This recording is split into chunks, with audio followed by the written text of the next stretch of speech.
Selamat pagi pendengar di seluruh Indonesia. Di dalam acara Through the Bible, membahas Alkitab dari Injil Matius hingga Kitab Wahyu, satu hari satu pasal. Dan kini kita sampai di Injil Yohanes pasal yang ke-6. Injil Yohanes pasal yang ke-6. Dan sebelum kita membaca serta membahasnya, mari kita berdoa terlebih dahulu. Bapa di sorga, kami bersyukur atas firman-Mu yang Kau berikan pada kami, sehingga melaluinya kami dapatkan petunjuk bagaimana kami harus hidup, dan terutama kami dapat tahu bahwa bagaimana kami diselamatkan setelah kami jatuh ke dalam dosa. Terima kasih Bapa di sorga, pimpinlah kami di dalam mempelajari firman-Mu, agar kebenaran-kebenaran yang dinyatakan kepada kami sungguh dapat kami sambut dengan hati yang sungguh-sungguh ingin mengenal Engkau dan ingin mematuhi firman-Mu. Kami berdoa dalam nama Tuhan Yesus Kristus. Amin. Oke Pak, Alkitomboku akan membantu kita membaca pasal 6 ayat 1 hingga ayat 24. Pasal 6 ayat 1 hingga ayat 24. Silakan. Sesudah itu Yesus berangkat ke seberang danau Galilea, yaitu danau Tiberias. Orang banyak berbondong-bondong mengikuti dia, karena mereka melihat mujizat-mujizat penyembuhan yang diadakannya terhadap orang-orang sakit. Dan Yesus naik ke atas gunung dan duduk di situ dengan murid-muridnya. Dan Paskah hari itu, hari raya orang Yahudi, sudah dekat. Ketika Yesus memandang sekelilingnya dan melihat bahwa orang-orang banyak berbondong-bondong datang kepadanya, berkatalah ia kepada Filipus, "Di manakah kita akan membeli roti supaya mereka ini dapat makan?" Hal itu dikatakannya untuk mencobai dia, sebab ia sendiri tahu apa yang hendak dilakukannya. Jawab Filipus kepadanya, "Roti seharga 200 dinar tidak akan cukup untuk mereka ini, sekalipun masing-masing mendapat sepotong kecil saja." Seorang dari murid-muridnya, yaitu Andreas, saudara Simon Petrus, berkata kepadanya, "Di sini ada seorang anak yang mempunyai 5 roti jelai dan 2 ikan. Tetapi apakah artinya itu untuk orang sebanyak ini?" Kata Yesus, "Suruhlah orang-orang itu duduk." Adapun di tempat itu banyak rumput, maka duduklah orang-orang itu, kira-kira 5.000 laki-laki banyaknya. Lalu Yesus mengambil roti itu, mengucap syukur dan membagi-bagikannya kepada mereka yang duduk di situ. Demikian juga dibuatnya dengan ikan-ikan itu, sebanyak yang mereka kehendaki. Dan setelah mereka kenyang, ia berkata kepada murid-muridnya, "Kumpulkanlah potongan-potongan yang lebih, supaya tidak ada yang terbuang." Maka mereka pun mengumpulkannya dan mengisi 12 bakul penuh dengan potongan-potongan dari kelima roti jelai dan lebih setelah orang makan. Ketika orang-orang itu melihat mujizat yang telah diadakannya, mereka berkata, "Dia ini adalah benar-benar nabi yang akan datang ke dalam dunia." Karena Yesus tahu bahwa mereka hendak datang dan hendak membawa dia dengan paksa untuk menjadikan dia raja, ia menyingkir pula ke gunung seorang diri. Dan ketika hari sudah mulai malam, murid-murid Yesus pergi ke danau, lalu naik ke perahu dan menyeberang ke Kapernaum. Ketika hari sudah gelap, Yesus belum juga datang mendapatkan mereka, sedang laut bergelora karena angin kencang. Sesudah mereka mendayung kira-kira 2-3 mil jauhnya, mereka melihat Yesus berjalan di atas air mendekati perahu itu. Maka ketakutanlah mereka. Tetapi ia berkata kepada mereka, "Aku ini, jangan takut." Mereka mau menaikkan dia ke dalam perahu, dan seketika juga perahu itu sampai ke pantai yang mereka tujui. Pada keesokan harinya, orang banyak yang masih tinggal di seberang melihat bahwa di situ tidak ada perahu selain daripada yang satu tadi, dan bahwa Yesus tidak turut naik ke perahu itu bersama-sama dengan murid-muridnya, dan bahwa murid-muridnya saja yang berangkat. Tetapi sementara itu beberapa perahu lain datang dari Tiberias dekat ke tempat mereka makan roti sesudah Tuhan mengucap syukur atasnya. Ketika orang banyak lihat bahwa Yesus tidak ada di situ dan murid-muridnya juga tidak, mereka naik ke perahu itu lalu berangkat ke Kapernaum untuk mencari Yesus. Oke, pendengar yang saya kasih dalam Yesus Kristus, kita lihat ini adalah catatan dari Yohanes tentang mujizat yang dilakukan oleh Tuhan Yesus yaitu ada 2 mujizat di sini. Makanan 5 roti dan 2 ikan dimakan lebih dari 5.000 orang dan berjalan di atas air. Nah, sesungguhnya satu hal perlu diketahui dengan baik dulu adalah bahwa dinubuatkan di dalam kitab Yesaya bahwa pada saat di mana Sang Juru Selamat tiba dan dia akan mengadakan mujizat. Ya, jadi Yesaya 35 ayat 5 dan 6 dengan jelas menulis bahwa ketika Sang Mesias hadir di muka bumi ini, maka dia akan mengadakan mujizat. Jadi kalau Yesus Kristus mengadakan mujizat, itu adalah membuktikan bahwa betul dia adalah Mesias. Dan ketahuilah bahwa Mesias palsu akan datang di akhir zaman ini, juga dia akan mencoba-coba untuk membuktikan bahwa dia adalah Mesias dengan melakukan mujizat. Jadi pendengar memiliki mind setting yang jelas sekarang bahwa di dalam kitab Yesaya dinubuatkan Mesias hadir, dia akan mengadakan mujizat. Jadi Yesus Kristus membuktikan bahwa dia adalah Mesias dengan menggenapi apa yang ditulis oleh Nabi Yesaya, yaitu melakukan mujizat. Sehingga ketika Yohanes Pembaptis ingin mendapatkan kepastian betulkah Yesus Mesias atau dia harus menunggu yang akan datang lagi, dia mengutus muridnya untuk datang kepada Tuhan Yesus supaya tanya apakah dia. Dan Yesus berkata kepada murid-murid Yohanes, orang buta sudah melihat, orang lumpuh sudah berjalan, Injil sudah diberitakan kepada orang-orang miskin. Dan Yohanes langsung faham bahwa dialah yang dinubuatkan akan datang itu, dialah Mesias. Nah, tetapi ketahuilah bahwa Mesias palsu, sekali lagi Mesias palsu akan datang pada akhir zaman, dan dia juga akan mengadakan mujizat untuk membuktikan bahwa dia adalah Mesias. Nah, karena Mesias palsu ingin membuktikan bahwa dia Mesias benar, maka dia akan mengadakan mujizat.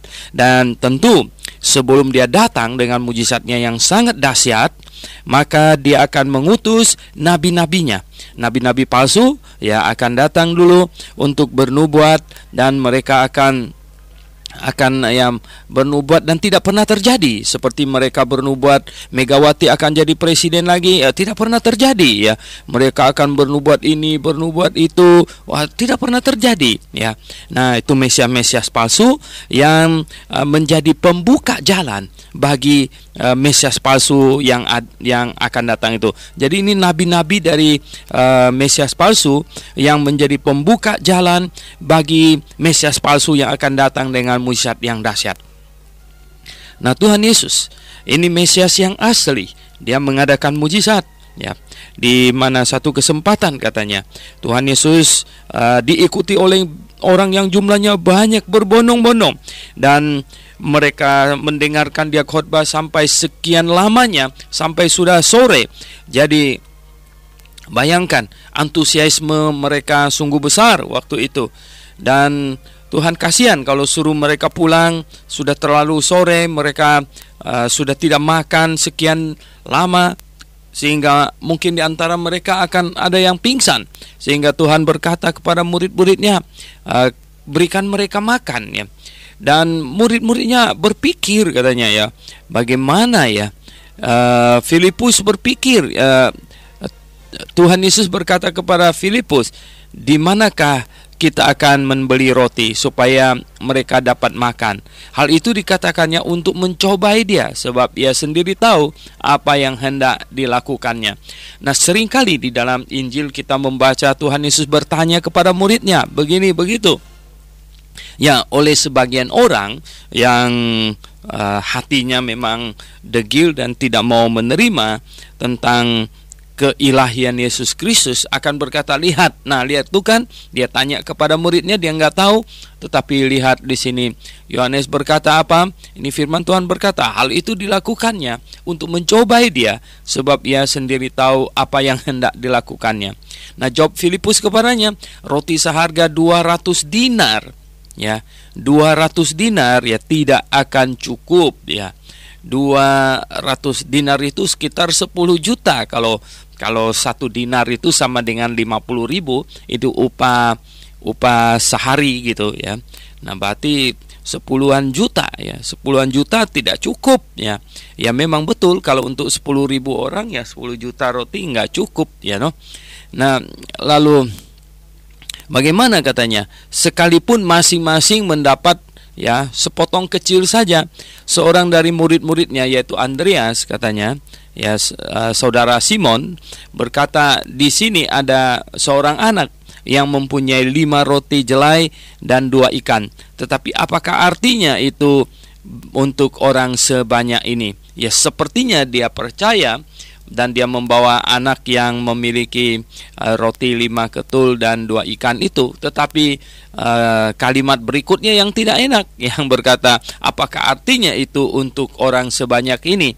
Menandakan bahwa dia tidak percaya bahwa Tuhan Yesus sanggup memberi makan kepada sebegitu banyak orang hanya dengan 5 roti dan 2 ikan.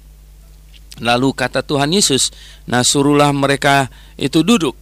Adapun di tempat itu banyak rumput, maka duduklah orang-orang itu, kira-kira 5.000 laki-laki banyaknya. Ya, lalu Yesus mengambil roti itu, mengucap syukur dan membagi-bagikannya kepada mereka yang duduk di situ. Demikian juga dibuatnya dengan ikan-ikan itu, sebanyak yang mereka kehendaki.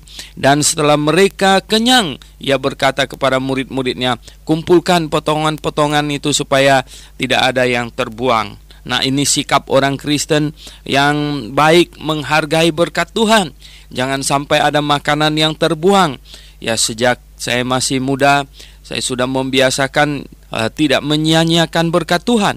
Jadi jangan sampai makanan dibuang-buang ya. Itu berkat Tuhan. Sementara kita buang-buang makanan, ada orang lain yang kekurangan, ada orang lain yang kelaparan. Bayangkan betapa kita telah menyia-nyiakan berkat Tuhan itu.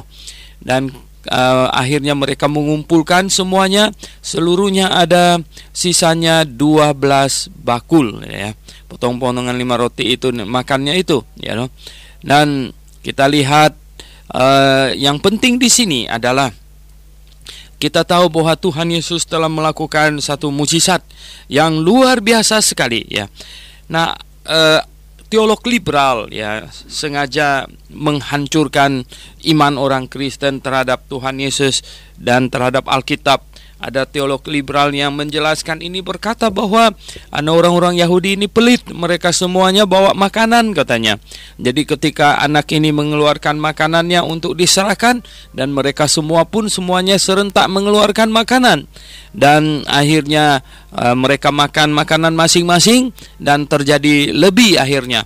Nah, pendengar yang saya kasih dalam Yesus Kristus, teolog liberal itu ya, Brunner segala macam, Karl Barth dari Jerman ya. Akhirnya ya Anda bisa lihat hari ini pekerjaan yang dihasilkan oleh teolog liberal, yaitu Eropa menjadi sekarang wilayah orang tidak beriman ya. Eropa menjadi bangsa yang sungguh yang jauh dari Tuhan sekarang ini. Saya punya jemaat yang sekarang sedang studi di kota London ya, di sana, dan mereka pergi ke gereja di mana gedung gerejanya lumayan besar ya. Namun yang hadir dalam kebaktian pada hari Minggu dia kasih tahu hanya 5 orang. Anda bisa bayangkan ya, gedung gereja yang besar dan yang hadir dalam kebaktian hanya 5 orang. Dan di dalam Fox News saya mendengar ada satu buku yang berjudul Manage in Europe ya. Di situ dia menulis ya, satu orang yang mensurvei hanya tinggal 5% orang di Eropa yang pergi ke gereja. Nah, 5% orang Eropa pergi ke gereja. Di antara 5% itu berapa persenkah yang sungguh-sungguh lahir baru? Jadi Anda bisa bayangkan bahwa Eropa adalah sekarang ini wilayah penyembah berhala dalam bentuk modern you know? Jadi itu adalah hasil kerja siapa? Itu adalah hasil kerja para teolog liberal ya. Mereka telah sukses mengkritik Alkitab, mengkritik Alkitab, ya sepertinya mereka ingin mengajarkan sesuatu dari improvisasi mereka, inovasi mereka, tetapi ya sesungguhnya mereka menghancurkan iman orang Kristen. Sebenarnya teolog liberal itu adalah susupan dari Lucifer ke dalam kekristenan untuk menghancurkan kekristenan dari dalam.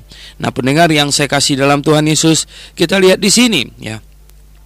Nah, setelah mereka menyaksikan mukjizat ini, orang-orang yang pada saat itu langsung yakin bahwa dia ini adalah benar-benar nabi yang akan datang ke dalam dunia. Ini menunjuk kepada Ulangan pasal yang ke 18 itu, di situ menubuatkan seorang nabi yang akan datang yang seperti Musa. Jadi itu yang dinantikan. Itu maksudnya dia itu Mesias, dan mereka mau membawanya paksa untuk dijadikan raja. Seandainya tidak terjadi mukjizat, seandainya orang-orang Yahudi itu betul-betul keluarkan makanan persediaan mereka sendiri, tentu mereka tidak menganggap itu mukjizat. Tentu mereka tidak berkata bahwa dia ini nabi yang akan datang itu. Tentu mereka tidak mau memaksa dia untuk menjadi raja dan lain sebagainya. Nah, tetapi dia menyingkir. Karena apa? Karena dia tahu bahwa orang-orang ini hanya memikirkan perkara jasmani, materi, dan duniawi saja ya. Mereka bukan memikirkan perkara rohani. Yang mereka inginkan itu hanyalah perkara yang bersifat jasmani, materi, dan duniawi. Dan itu sungguh ya menyedihkan hati Tuhan. Dan kemudian sesudah peristiwa itu, murid-muridnya disuruh naik perahu dan pulang, dan dia naik ke atas gunung untuk berdoa. Orang-orang ramai pasti melihat bahwa Tuhan Yesus tidak ikut perahu itu, dan perahu itu berjalan katanya, dan di tengah danau itu terjadi angin kencang sehingga perahu mereka tidak maju-maju. Nah, di Injil bagian lain ditulis bahwa itu angin sakal yang dari depan ya. Jadi kalau angin dari belakang akan mendorong mereka, perahu mereka akan lebih kencang, tapi kalau angin dari depan mereka akan semakin sulit ya untuk mendayung. Oleh sebab itu mereka tidak maju-maju katanya. Nah, mereka berdayung sedemikian rupa ya, sehingga kira-kira 2-3 mil jauhnya mereka mendayung. Mereka melihat Yesus berjalan di atas air mendekati perahu itu, dan mereka ketakutan katanya. Ketakutan, tetapi dia menenangkan mereka dan berkata, ya, aku ini ya, jangan takut. Mereka mau menaikkan dia ke dalam perahu ya loh. Tetapi kemudian ya seketika itu juga perahu mereka sampai di pantai ya. Memang di Injil bagian yang lain ada diceritakan Petrus ya berkata, jikalau engkau itu Tuhan, panggillah aku supaya aku berjalan di atas air. Kemudian Petrus terjun dan berjalan di atas air sebentar. Dan pendengar yang saya kasih dalam Yesus Kristus, kita lihat bahwa betapa Tuhan Yesus membuktikan dia adalah Mesias, dia adalah anak Allah ya. Perkataan anak Allah itu adalah menyamakan dirinya dengan Allah. Di dalam pasal 5 hari Jumat yang lalu kita sudah membahas pasal 5 ayat 18 dan berkata, sebab itu orang-orang Yahudi lebih berusaha lagi untuk membunuhnya, bukan saja meniadakan hari Sabat, tetapi juga karena ia mengatakan bahwa Allah adalah Bapaknya sendiri, dan dengan demikian menyamakan dirinya dengan Allah. Menyamakan dirinya dengan Allah. Jadi Tuhan Yesus berbuat mujizat dan semuanya itu untuk menyamakan dirinya dengan Allah. Dan pendengar yang saya kasih dalam Yesus Kristus, ini dua mujizat yang dilakukan oleh Tuhan Yesus untuk menunjukkan bahwa dia adalah Mesias. Sekali lagi saya ingin pendengar memahami bahwa dinubuatkan di dalam kitab Perjanjian Lama bahwa Mesias akan datang dan dia akan mengadakan mujizat. Jadi mujizat yang dilakukan oleh Tuhan Yesus adalah membuktikan bahwa dirinya adalah Mesias yang dijanjikan itu.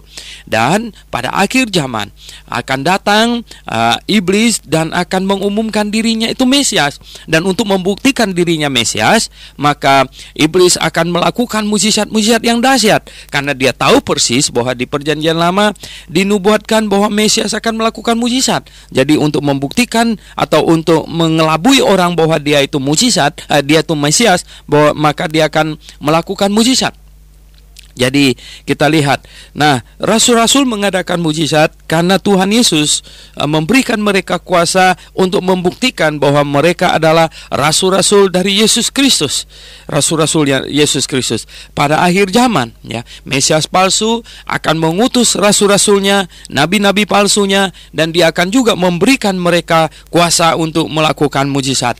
Oke, pendengar yang saya kasih dalam Tuhan Yesus, jadi Anda tahu sekarang yang mana itu nabi palsu, yang mana itu Mesias yang akan datang. Nah, kita tahu bahwa sesudah rasul-rasul pulang ke surga, Tuhan tidak memberikan karunia untuk melakukan mujizat bagi hamba-hamba Tuhan yang kemudian yang menjelaskan Alkitab, karena Alkitab juga sudah selesai. Jadi kita hari ini sebenarnya hanya menjelaskan Alkitab saja. Kita hanya memberitakan apa yang telah dicatat oleh para rasul dan para nabi. Jadi jikalau hari ini ada orang yang mendengarkan kita dan dia tidak percaya, dia bukan tidak percaya kepada saya, tetapi dia tidak percaya kepada rasul dan nabi, kesaksian para rasul dan para nabi. Hati-hati, karena telah dinubuatkan bahwa Mesias palsu akan datang dan dia akan coba-coba membuktikan dirinya itu Mesias dengan melakukan mujizat. Kemudian dia juga akan mengutus nabi-nabinya, rasul-rasulnya, ya rasul-rasul palsu, nabi-nabi palsu untuk mengadakan mujizat, supaya untuk memukau orang, supaya orang mau mendengarkan mereka.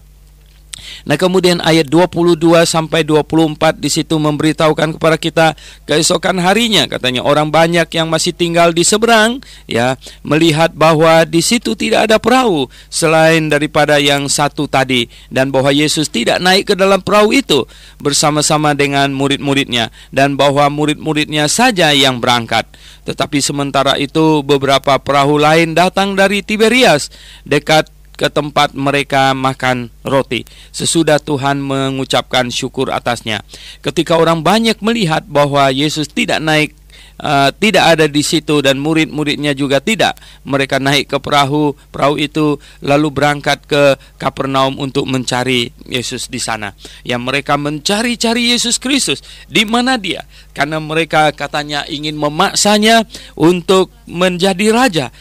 Mereka berpikir bahwa yang begini ini bisa kasih makan orang begitu banyak hanya dengan 5 roti dan 2 ikan. Kalau dia jadi raja pasti tidak akan ada paceklik, ada apa begitu. Anda bisa bayangkan, nggak usah kerja lagi. Ya, nggak usah kerja lagi karena tinggal makan saja. Mereka mau memaksa dia untuk menjadi raja.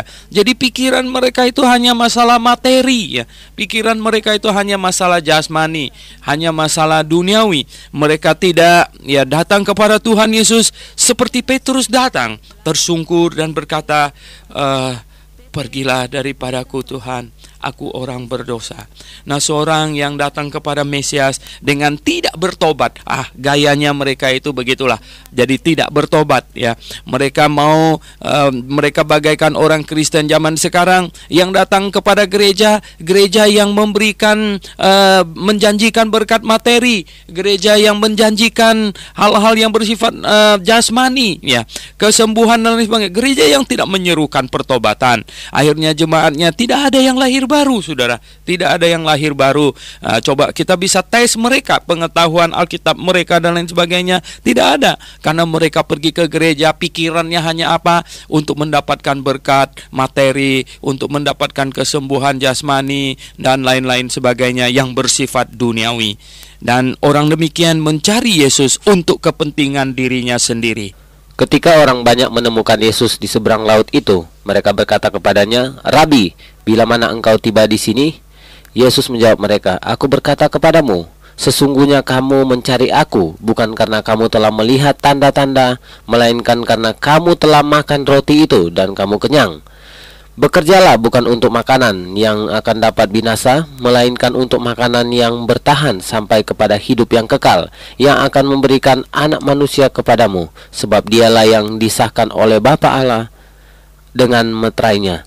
Lalu kata mereka kepadanya, "Apakah yang harus kami perbuat supaya kami mengerjakan pekerjaan yang dikehendaki Allah?" Jawab Yesus kepada mereka, "Inilah pekerjaan yang dikehendaki Allah, yaitu hendaklah kamu percaya kepada Dia yang telah diutus Allah."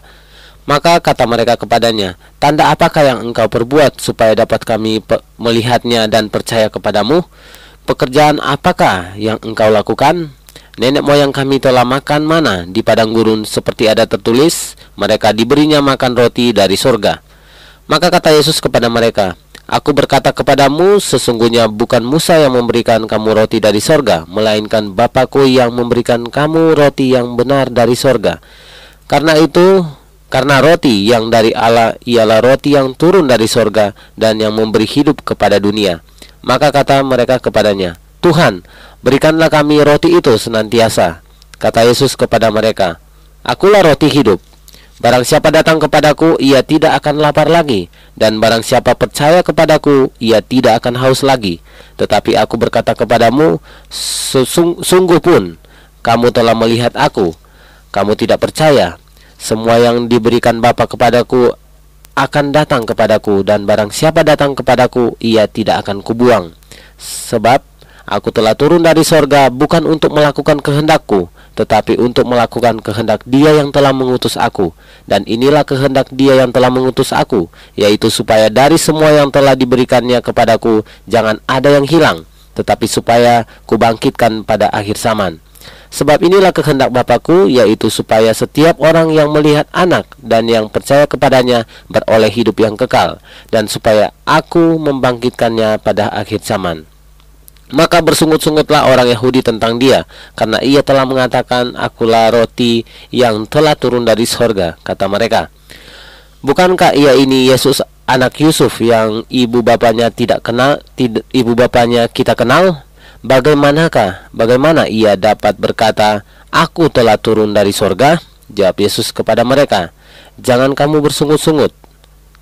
Tidak ada seorang pun yang dapat datang kepadaku jikalau ia tidak ditarik oleh Bapa yang mengutus aku, dan ia akan kubangkitkan pada akhir zaman. Ada tertulis dalam kitab nabi-nabi, dan mereka semua akan diajar oleh Allah, dan setiap orang yang telah mendengar dan menerima pengajaran dari Bapa datang kepadaku. Hal itu tidak berarti bahwa hanya Dia yang datang dari Allah, Dialah yang telah melihat Bapa. Aku berkata kepadamu, sesungguhnya barang siapa percaya, ia mempunyai hidup yang kekal. Akulah roti hidup. Nenek moyangmu telah makan mana di padang gurun, dan mereka telah mati. Inilah roti yang turun dari sorga. Barang siapa makan daripadanya, ia tidak akan mati. Akulah roti hidup yang telah turun dari sorga. Jikalau seorang makan dari roti ini, ia akan hidup selama-lamanya. Dan roti yang kuberikan itu ialah dagingku, yang akan kuberikan untuk hidup dunia." Orang-orang Yahudi bertengkar antara sesama mereka dan berkata, "Bagaimana ia ini dapat memberikan dagingnya kepada kita untuk dimakan?" Maka kata Yesus kepada mereka, "Aku berkata kepadamu, sesungguhnya jikalau kamu tidak makan daging anak manusia dan minum darahnya, kamu tidak mempunyai hidup di dalamnya. Barang siapa makan dagingku dan minum darahku, ia mempunyai hidup yang kekal, dan aku akan membangkitkan dia pada akhir zaman. Sebab dagingku adalah benar-benar makanan, dan darahku adalah benar-benar minuman. Barang siapa makan dagingku dan minum darahku, ia tinggal di dalam aku, dan aku di dalam dia. Sama seperti Bapa yang hidup mengutus aku, dan aku hidup oleh Bapa, demikian juga barang siapa yang memakan aku akan hidup oleh aku. Inilah roti yang telah turun dari surga, bukan roti seperti yang dimakan nenek moyangmu, dan mereka telah mati. Barang siapa makan roti ini, ia akan hidup selama-lamanya." Semuanya ini dikatakan Yesus di Kapernaum ketika ia mengajar di rumah ibadat. Sesudah mendengar semuanya itu, banyak dari murid-murid Yesus yang berkata, "Perkataan ini keras, siapakah yang sanggup mendengarkannya?" Oke, ya pendengar yang dikasihi Tuhan, kita baru mendengarkan Pak Alki Tombuku selesai membacakan nih perikop yang panjang sekali ya.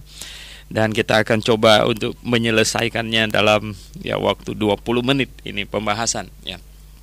Nah, pendengar yang saya kasih dalam Tuhan, di sini dikatakan bahwa orang-orang mencari Tuhan Yesus. Mereka kok heran ya. kok tidak melihat dia naik ke perahu? Loh, tiba-tiba dia sudah ada di seberang sana. Jadi mereka tanya sama dia, Rabi, bila manakah engkau tiba di sini? Dan Tuhan Yesus tidak ubris sama pertanyaan mereka kapan dia tiba di situ, karena sebenarnya dia tahu apa isi hati mereka semuanya. Dan sehingga dia berkata kepada mereka bahwa sesungguhnya kamu mencari aku bukan karena apa-apa, ya. Sesungguhnya kamu mencari aku bukan karena kamu telah melihat tanda-tanda, melainkan karena kamu telah makan roti itu dan kamu kenyang dan sekarang kepingin makan lagi gitu, ya. Jadi bukan karena tanda, bukan karena kamu sudah paham bahwa saya ini sungguh-sungguh Mesias, ya, bahwa saya sungguh-sungguh adalah anak Allah dan bahwa saya sungguh-sungguh adalah Allah sendiri, ya. Mereka tidak paham akan hal itu, mereka bingung, ya. Mereka tidak mengerti akan hal itu sehingga mereka sekarang ini mencari-cari dia. Nah, akhirnya Tuhan menegur mereka, ya, supaya mereka bekerjalah bukan untuk makanan yang dapat binasa, melainkan untuk makanan yang bisa bertahan sampai hidup yang kekal, yaitu yang diberikan anak manusia kepadamu. Sebab dialah yang disahkan oleh Allah Bapa, ya, untuk ya, dengan meterainya, ya. Lalu mereka malah bertanya, kalau gitu pekerjaan apakah yang kami harus kerjakan untuk supaya melaksanakan kehendak Bapa itu? Lalu Tuhan Yesus menjawab, yaitu percayalah, inilah pekerjaan yang dikehendaki Allah, yaitu hendaklah kamu percaya kepada Dia yang telah diutus Allah. Nah, pekerjaan apakah yang Allah sangat ingin kita lakukan? Orang pikir ini bekerja melakukan sesuatu, tetapi Tuhan Yesus malah menjawab yang pekerjaan yang dikehendaki oleh Bapa, yaitu hendaklah kamu percaya kepada Dia yang telah diutus Allah. Nah, lihat di sini akhirnya mereka kacau lagi. Akhirnya mereka berkata, tanda apakah yang engkau perbuat supaya dapat kami melihatnya dan percaya kepadamu? Ya, jadi pekerjaan apakah yang engkau lakukan? Ya, nenek moyang kami telah makan mana di padang gurun, seperti ada tertulis, ya, mereka diberinya makan roti dari sorga. Jadi apa yang kamu lakukan yang membuat kami percaya bahwa engkau adalah Mesias, engkau adalah Allah? Loh, padahal kan barusan dilakukan. Padahal kan barusan mereka makan dari 5 roti dan 2 ikan dan mereka sendiri saja terheran-heran, ya. Lalu sekarang mereka kembali tidak percaya lagi. Memang, nah pendengar yang saya kasih dalam Yesus Kristus, orang pada saat itu sangat terombang-ambing, ya. Mereka sebentar percaya, sebentar tidak percaya. Karena apa? Karena mereka tahu Dia besar di mana, mereka lihat Dia waktu kecil mungkin, apalagi orang-orang Kapernaum Nazaret itu dekat sekali. Mereka tahu ibunya Maria, mereka tahu Yusuf bapaknya, dan ada saudara-saudarinya di sekitar mereka. Jadi bagaimana mereka percaya bahwa Dia adalah Allah? Bagaimana mereka bisa percaya, ya? Bagaimana orang saksi Yehova bisa percaya bahwa Yesus itu Allah jikalau mereka hanya fokuskan pada hal-hal kemanusiaannya saja? Ya, karena memang Dia adalah Allah yang menjadi manusia. Tentu mereka tidak bisa percaya begitu saja, dan Tuhan Yesus juga tahu akan hal itu. Akhirnya Tuhan Yesus berkata kepada mereka, aku berkata kepadamu, sesungguhnya ya bukan Musa yang memberi kamu roti dari sorga, itu Bapakku yang memberi kamu roti yang benar, yang dari sorga itu. Karena roti yang dari Allah ialah roti yang turun dari sorga dan yang memberi hidup kepada dunia. Nah, itu baru roti yang benar yang memberi hidup kepada dunia. Maka kata mereka kepadanya, Tuhan, berikanlah kami roti itu senantiasa. Jadi mereka cuma mau makan roti melulu ini. Nah, pendengar yang saya kasih dalam Tuhan Yesus, itulah kondisi manusia. Lihatlah, ya, betapa banyaknya orang pergi ke gereja hanya untuk dapatkan makanan roti, ya. Banyak mereka datang ke gereja mau minta minyak ini, minyak itu, supaya dia bisa pakai minyak itu untuk, ya, segala macam kebutuhan. Mereka hanya memikirkan perkara jasmani, materi, dan duniawi saja, ya. Kata Yesus kepada mereka, aku inilah roti hidup. Barang siapa datang kepadaku, ia tidak akan lapar lagi. Dan barang siapa percaya kepadaku, ia tidak akan haus lagi. Ya, tetapi aku telah berkata kepadamu, sesungguhnya kamu telah melihat aku, kamu tidak percaya. Ya, karena mereka tidak percaya. Nah, ini ayat 37, semua yang diberikan Bapa kepadaku ya akan datang kepadaku, dan barang siapa datang kepadaku ia tidak akan dibuang. Ya, terus kita di sini nanya ya. Nah, sebab aku telah turun dari sorga bukan untuk melakukan kehendakku, tetapi untuk melakukan kehendak Dia yang telah mengutus aku. Dan inilah kehendak Dia yang telah mengutus aku, yaitu supaya dari semua yang telah diberikannya kepadaku jangan ada yang hilang, tetapi supaya aku bangkitkan pada akhir zaman. Sebab inilah kehendak Bapa-Ku, yaitu supaya setiap orang yang melihat Anak dan yang percaya kepadanya beroleh hidup yang kekal, dan supaya aku membangkitkannya pada akhir zaman. Nah, pendengar yang saya kasih dalam Yesus Kristus, Calvinisme melintir di sini berkata bahwa itu Allah sudah tetapkan dulu siapa yang mau percaya Tuhan Yesus, siapa yang tidak, sebelum langit dan bumi jadi segala macam itu. Jadi Allah telah memilih siapa. Padahal di sini ada dikatakan begini. Nah, yaitu supaya setiap orang yang melihat Anak dan yang percaya kepadanya ya beroleh hidup yang kekal. Jadi kata percaya ya, yang percaya kepadanya. Nah, pendengar yang saya kasih dalam Yesus Kristus, kita percaya kepada pemilihan, tetapi tidak seperti yang dipercaya oleh Calvinis. Calvinis percaya begini.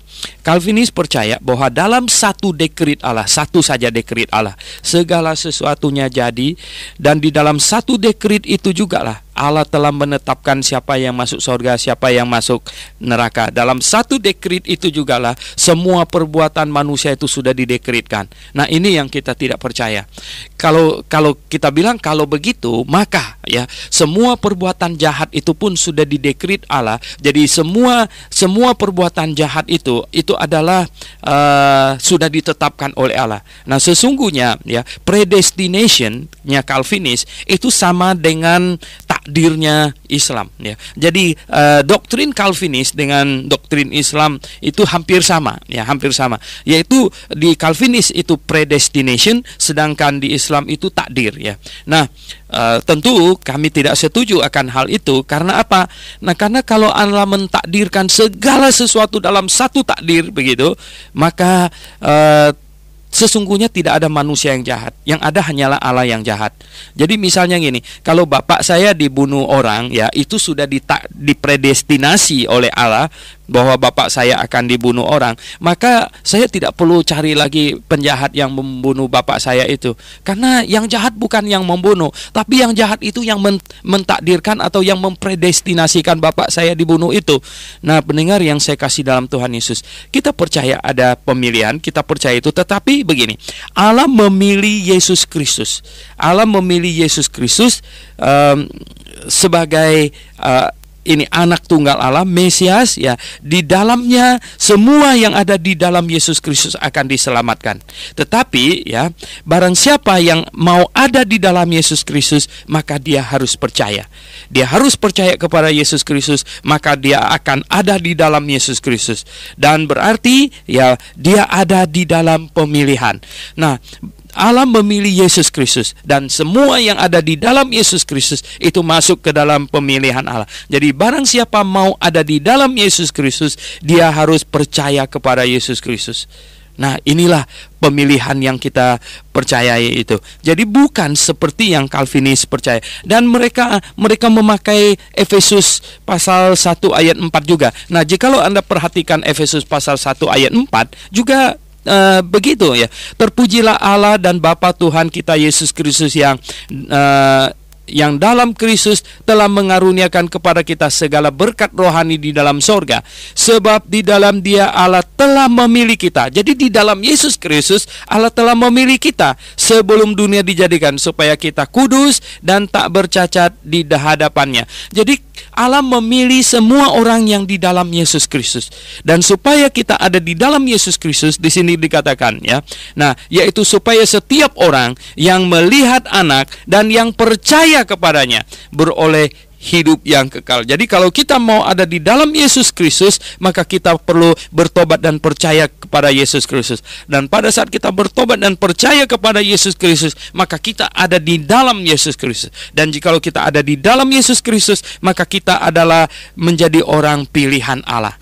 Nah, Kemudian maka bersungut-sungutlah orang-orang Yahudi tentang dia, karena ia telah mengatakan, akulah roti yang telah turun dari sorga, katanya.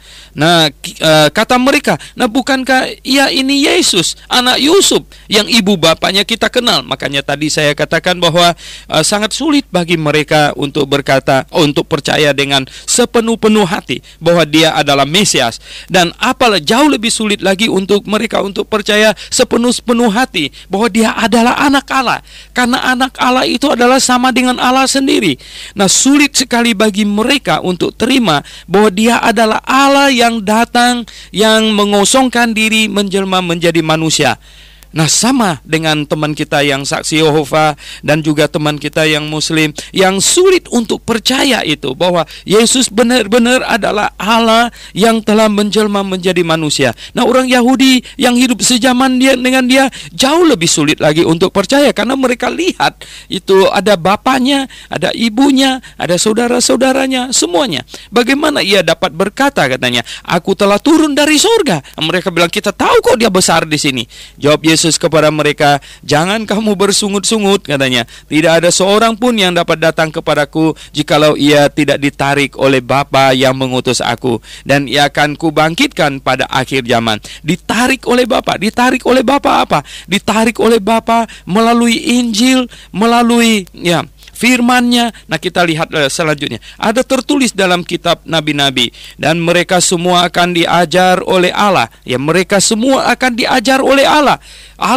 Yesus Kristus sudah datang, ya. Dan setiap orang yang telah mendengar dan menerima. Nah, jadi ada peran ini dari manusia, yaitu menerima pengajaran dari Bapa datang kepadaku. Jadi yang menerima pengajaran dari Bapa akan datang kepada dengan apakah itu tadi menarik? Bapa menarik pakai apa? Menarik pakai pengajaran. Nah, pengajaran. Jadi di sini dikatakan, ya, tidak ada seorang pun yang dapat datang kepadaku jikalau ia tidak ditarik oleh Bapa yang mengutus aku. Nah, dengan apakah Bapa menarik? Dan setiap orang yang telah mendengar dan menerima pengajaran dari Bapa datang kepadaku.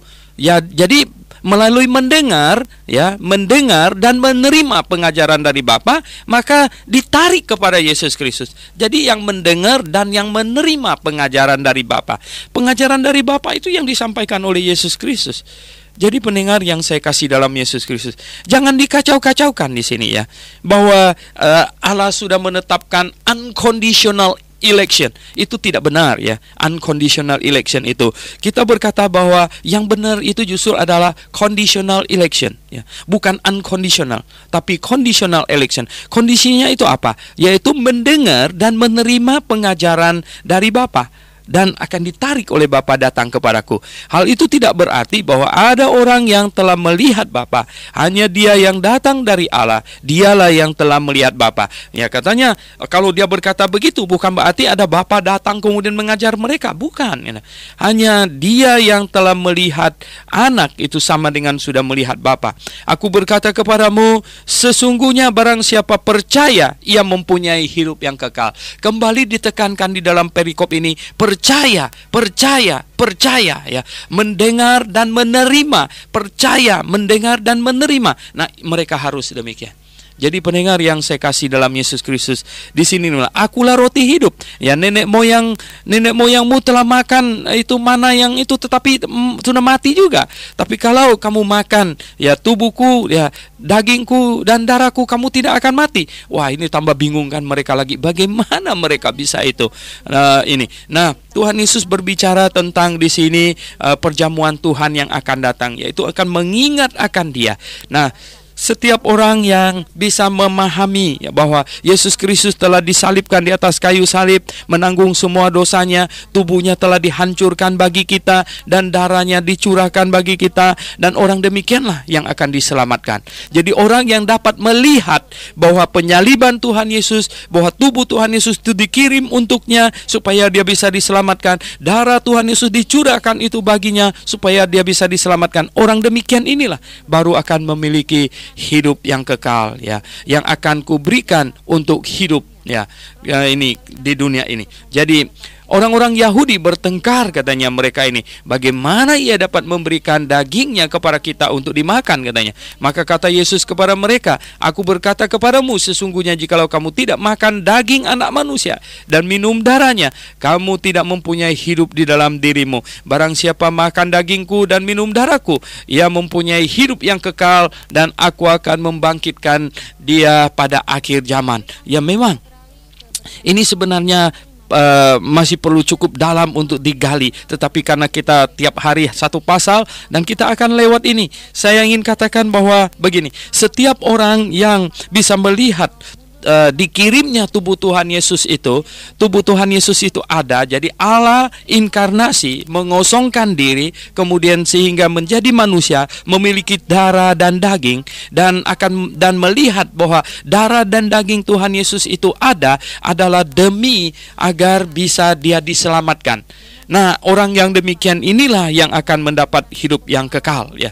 Jadi dia bisa melihat bahwa penyaliban Yesus Kristus di atas kayu salib itu adalah untuk memberikan hidup kepadanya. Dan perjamuan Tuhan yang diperintahkan kepada kita, yaitu setiap kali kita memakan roti, kita mengingat bahwa itu adalah tubuh Tuhan Yesus yang diberikannya agar kita bisa hidup. Kita minum anggur, katanya minum anggur yang khusus untuk mengingat kepada darahnya, itu untuk mengingat bahwa darahnya diberikan kepada kita supaya kita dapat kehidupan. Nah, itu maksudnya. Jadi mereka bilang, wah, makan dagingku dan minum darahku, bagaimana ini katanya. Dan kita lihat ya di sini. Nah, begitu jelas sekali ya. Barang siapa makan dagingku dan minum darahku, ia tinggal di dalam aku dan aku di dalam dia. Sama seperti Bapa yang hidup mengutus aku hidup oleh Bapa. Demikian juga barang siapa yang makan aku dan aku hidup oleh aku dan lain sebagainya. Ini sudah jelas sekali. Nah, pendengar yang saya kasih dalam Yesus Kristus, kemudian di perikop ayat 60 di situ dikatakan, murid-muridnya sebagian mengeluh, perkataan ini keras, siapakah yang sanggup mendengarkannya? Wah, terlalu berat bagi mereka untuk mendengarkannya, dan mungkin terlalu sulit untuk ditercerna juga. Yesus yang di dalam hatinya tahu ya bahwa murid-muridnya itu bersungut-sungut tentang hal itu, berkata kepada mereka, adakah perkataan itu menggoncangkan imanmu? Dan bagaimanakah jikalau kamu melihat anak manusia naik ke tempat di mana ia sebelumnya berada? Ini masih urusan sangat kecil. Bagaimana jikalau kamu melihat anak manusia naik ke sorga nanti? Kalau hal begini saja sulit kamu percaya. Rohlah yang memberi hidup, katanya ya. Dan daging sama sekali tidak berguna. Nah, perkataan-perkataan yang kukatakan kepadamu ini adalah roh dan hidup ya. Jikalau kamu mempercayainya, kamu akan memiliki hidup.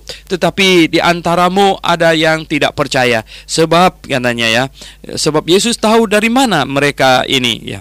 Mereka tidak percaya kepadanya. Siapa yang tidak percaya dan siapa yang akan menyerahkan dia? Lalu ia berkata, sebab itu telah kukatakan kepadamu, tidak ada seorang pun dapat datang kepadaku kalau Bapa tidak mengaruniakannya kepadanya. Nah, sekali lagi di sini, yang tidak percaya itu berarti Bapa tidak menariknya untuk Tuhan Yesus. Karena dia tidak percaya, maka Bapa tidak mengaruniakan dia kepada Tuhan Yesus. Karena dia tidak percaya, maka Bapa tidak menariknya kepada Yesus. Mulai dari waktu itu, banyak murid-muridnya mengundurkan diri dan tidak lagi mengikuti dia. Dan mereka mengundurkan diri. Maka kata Yesus kepada ke-12 muridnya, apakah kamu tidak mau pergi juga? Tuhan Yesus takut kekurangan muridkah? Sama sekali tidak. Bahkan tidak ada satu manusia pun di muka bumi ini yang percaya kepadanya. Tidak ada satu pun, ya, semuanya akan masuk neraka. Toh kerugiannya bukan pada Tuhan Yesus. Kerugiannya sama sekali bukan pada Tuhan Yesus. Ya, jadi pendengar yang saya kasih dalam Yesus Kristus, hari ini kadang-kadang kita ketemu orang yang kita jadi aneh sendiri. Ya, dia bilang, ya, saya tidak mau percaya Yesus. Ya, seolah-olah kalau dia percaya kepada Yesus, ya, pendeta yang diuntungkan, gereja yang diuntungkan. Itu salah ya. Percaya kepada Tuhan Yesus itu demi keselamatan jiwamu supaya kamu bisa masuk surga, ya no? Jadi pendengar yang saya kasih dalam Yesus Kristus, banyak orang yang demikian ya. Nah, Yesus berkata, siapa lagi yang mau pergi? Ya, siapa lagi yang mau pergi? Jawab Simon kepadanya, Tuhan, kepada siapakah kami akan pergi? Perkataanmu adalah perkataan hidup yang kekal, dan kami telah percaya dan tahu bahwa Engkau adalah yang kudus dari Allah. Nah, karena mereka percaya ya, kata percaya. Percaya itu adalah sesuatu yang dari manusia. Percaya, ya, dia percaya. Maka orang yang percaya itulah yang diberikan oleh Allah kepada orang. Allah Bapa memberikan orang yang percaya kepada Yesus Kristus. Allah menarik orang yang percaya itu kepada Yesus Kristus. Mereka percaya loh. Ya. Jawab Yesus kepada mereka, bukankah aku sendiri yang telah memilih kamu yang 12 ini? Namun seorang di antara kamu adalah iblis. Yang dimaksudkannya ialah Yudas, anak Simon Iskariot, sebab dialah yang akan menyerahkan Yesus. Dia seorang dari ke-12 murid itu. Nah, Yudas di sini ya katanya yang adalah iblis. Mengapa? Karena di atas dikatakannya karena dia tidak percaya, ya. Di situ di atas dikatakannya. Sebab itu ya tidak ada seorang pun ya. Nah, karena dia tidak percaya, ya. Di situ di atas dikatakan itu ya. Dia tidak, siapa yang tidak percaya, siapa yang akan menyerahkannya. Di ayat 64 dikatakan Yudas tidak percaya. Nah, karena Yudas tidak percaya, maka dia tidak termasuk ke dalam orang yang ditarik Bapa. Tetapi Tuhan Yesus membiarkan Yudas ikut dia, ya. Dia dipilih untuk ikut dia, tetapi Yudas diberi kesempatan untuk percaya terus, namun dia tidak percaya. Yudas tidak percaya, di ayat 64 dikatakan. Oke, pendengar yang saya kasih dalam Yesus Kristus, marilah, jikalau Anda percaya, marilah kita harus percaya. Percaya Yesus Kristus adalah Mesias, Dia adalah Juru Selamat, dan Dia adalah Allah sendiri yang datang, yang mengajar kepada manusia, yang sedang mengajar kepada murid-muridnya, dan dituliskan bagi kita hari ini. Mari kita berdoa. Bapa di sorga, kami sudah membahas firman-Mu. Pimpinlah kami supaya kami makin mengerti dan makin mengerti. Dalam nama Yesus Kristus kami berdoa. Amin.